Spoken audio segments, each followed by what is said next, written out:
এই বর্ষাকালে সবথেকে চিন্তার বিষয় হচ্ছে জামা কাপড় মেলা আর শুকানো। আমার মতো মনে হয় সবারই হয় এই প্রবলেমটা।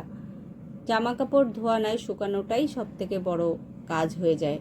আমি রোজ জামা কাপড় মেললেই মনে হয় বৃষ্টির জন্য আমার জন্যই অপেক্ষা করছিল। তো আজ সকাল থেকেই বাড়ির কাজ নিয়ে ব্যস্ত হয়ে পড়েছিলাম। বর্ষাকালে কাজ যেন দ্বিগুণ হয়ে যায়। রান্নাঘর পরিষ্কার, বাচ্চাদের সব কিছু সামলে তারপর শুরু করলাম কাচা। রোজ একটু বেলা করে জামা কাপড় মেলতে আসি, আর ঠিক তখনই আকাশ কালো হয়ে ঝমঝম করে বৃষ্টি নেমে আসে।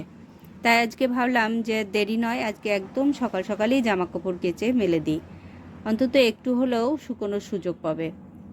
অনেকগুলো কাঁচা হয়েছে, তাই এক এক করে সবগুলো সুন্দর করে মেলে দিচ্ছিলাম।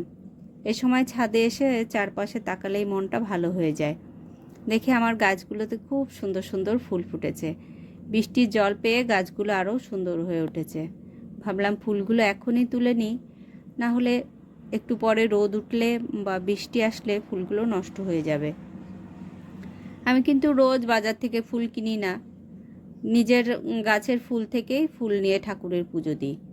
ফুল কম হলেও কোনো আফসোস নেই, কারণ নিজের হাতে লাগানো, নিজের যত্নে বড় করা গাছের ফুলের আনন্দটাই আলাদা।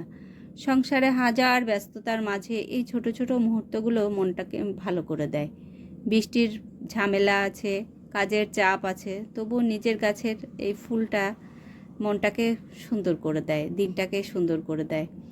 চলুন এবার এই ফুলগুলো নিয়ে নিচে যাই, পুজোটাও সেরে ফেলতে হবে। আর আপনারাও বলুন তো, বর্ষাকালে জামা কাপড় নিয়ে আপনাদেরও কি একই অবস্থা?